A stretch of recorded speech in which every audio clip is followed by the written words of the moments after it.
Hello everybody. In this video, we will try to understand the fundamental energy of Taurus zodiac sign. See, Taurus zodiac sign is very much famous for its stability basically.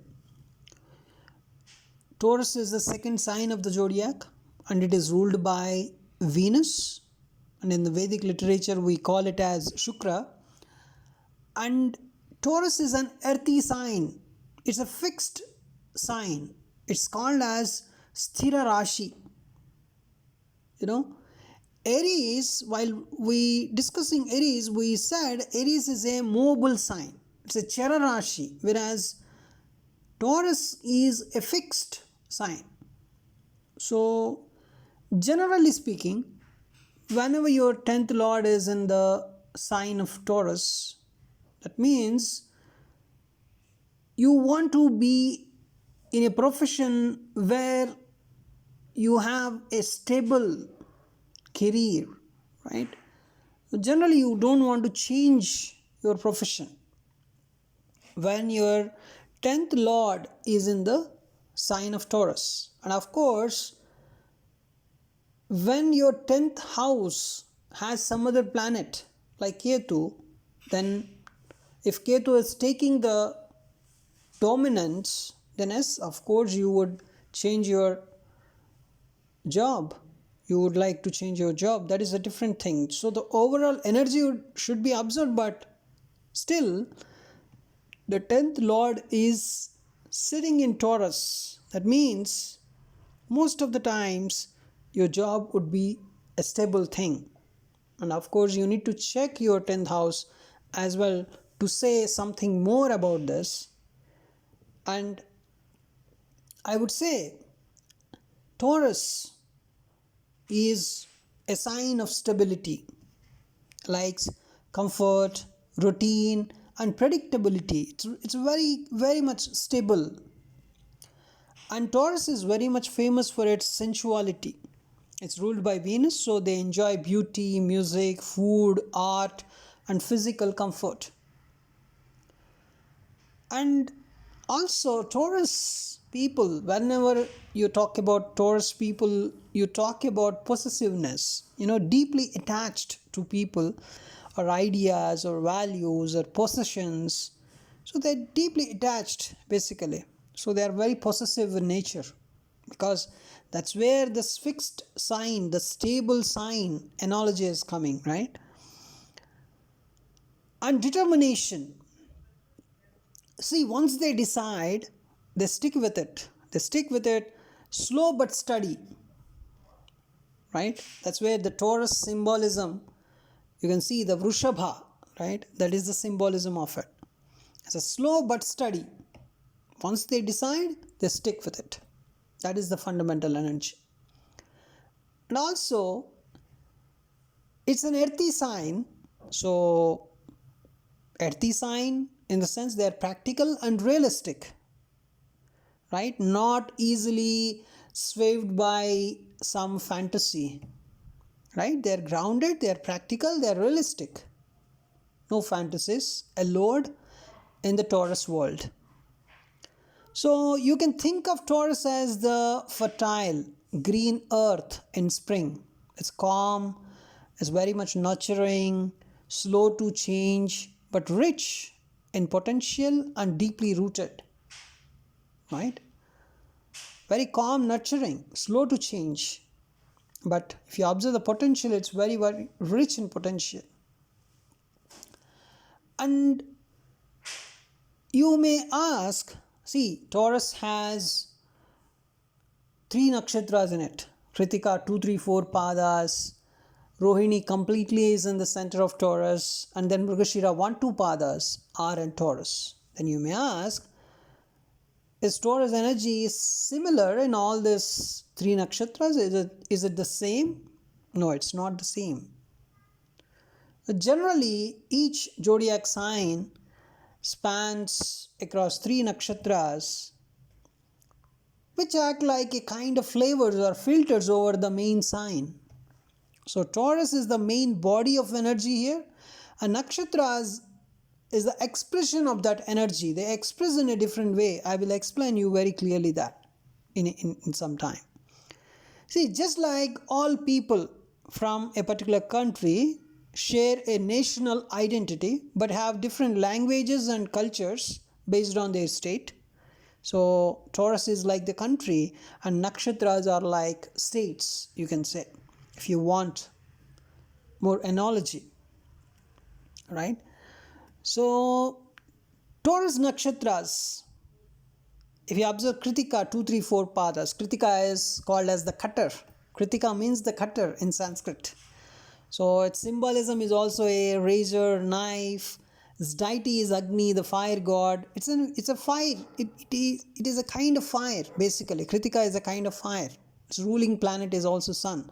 But the overall thing, if you observe the Taurus, Taurus is an earthy sign. In that, Kritika is a kind of fire in that. What do you mean by that? See, how it finds its expression in the sign of Taurus. Taurus is very much famous for, as we discussed, stability, sensuality, and its possessiveness, its determination. It's very grounded and practical, right? This is Taurus. How Kritika is able to find its expression in Taurus? It brings sharpness. It brings the sharpness into the soft Taurus world.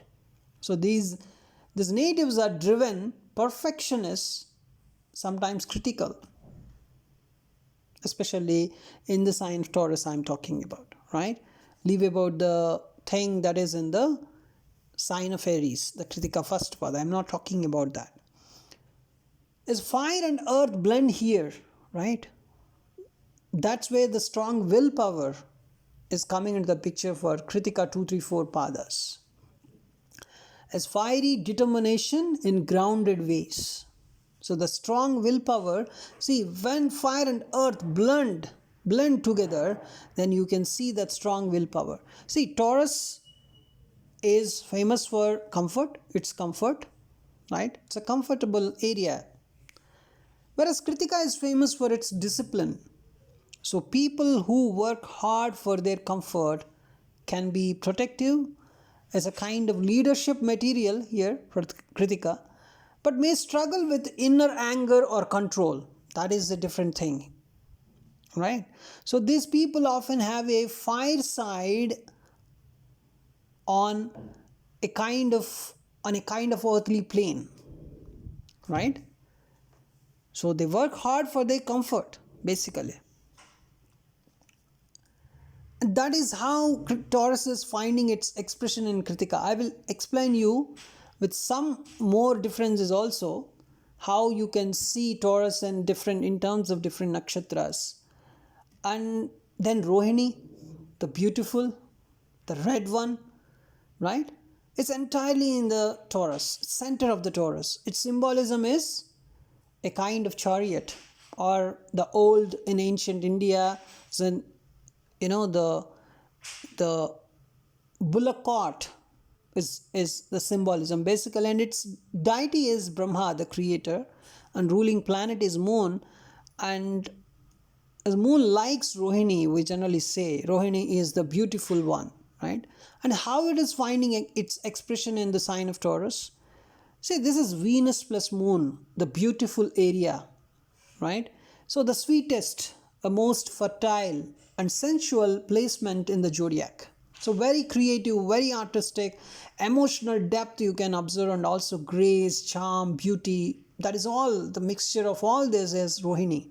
So generally, if you observe a planet, or one of the planets in your horoscope is sitting in Rohini, generally people would advise you, if it is a good planet or if it is a comfortable planet, then people would advise you to pursue artistic fields or beauty related fields or creative fields. So Rohini is the symbolism of deep love for material pleasures, because Taurus is the earthy sign and it's always about the practicality and materialism. So Rohini is at the center of Taurus, so it has the deep love for material pleasures, but it is also nurturing It has some motherly qualities as well.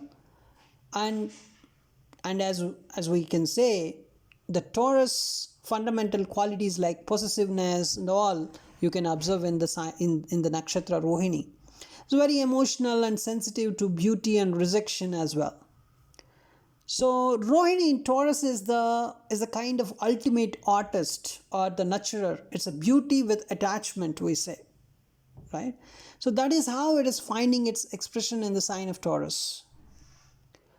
And now, if you observe the Mrigashira 1-2 padas, Mrigashira is the deer's head. Mrigashira means the deer's head. Symbolism also deer, and its deity is Soma, the god of moon's nectar, and the ruling planet is Mars.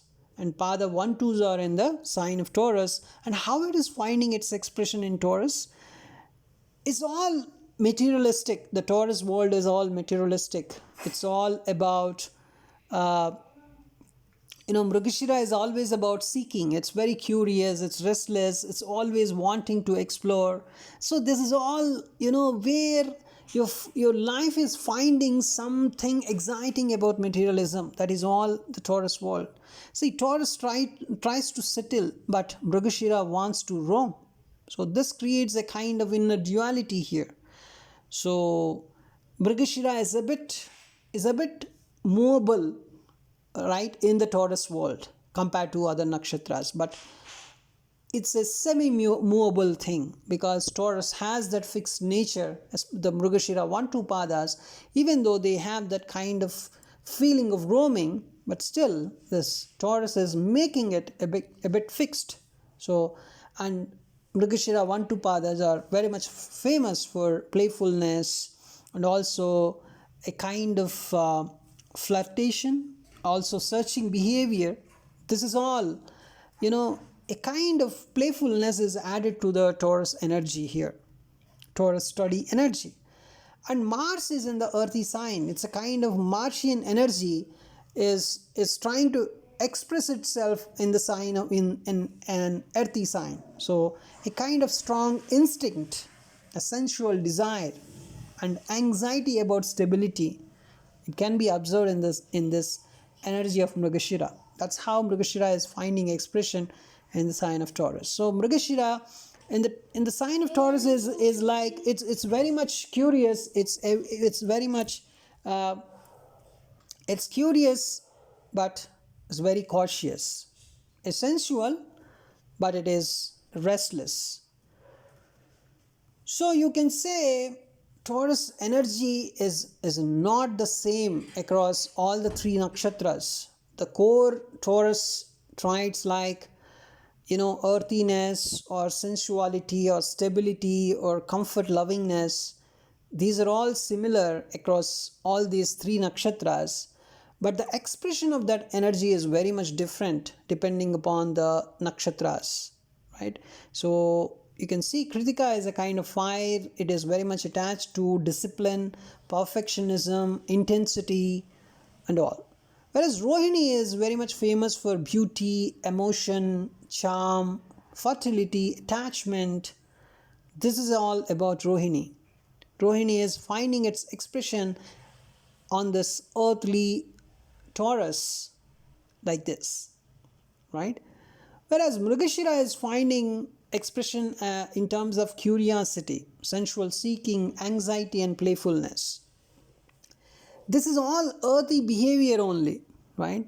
So when somebody is wanting a kind of discipline and perfectionism, kind of very much materialistic behavior only. In the spiritual world, if something is spiritual, we don't talk about perfectionism and all. It's just spiritual is a destiny oriented thing. But whereas this Taurus is not at all related to this kind of spirituality and all, it's always about the materialism, how the materialistic things are finding beauty. See, perfectionism is a kind of beauty, right? It's also a kind of beauty and discipline.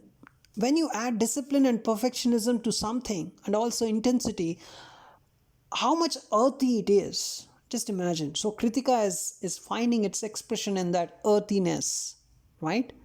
You're getting it. So let us say, see, on the material plane, only these things come into the picture, the discipline, perfectionism, intensity and all. When you're trying to add these three things like discipline, perfectionism and intensity, then what is it? You want something, right? That kind of earthiness you're showing up here.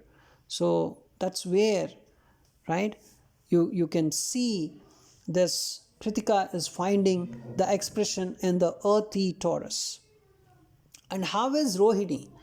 See, Rohini is about, in the earthly plane, we talk about emotions, we talk about charming, beauty, and also we talk about charm and beauty and fertility, attachment.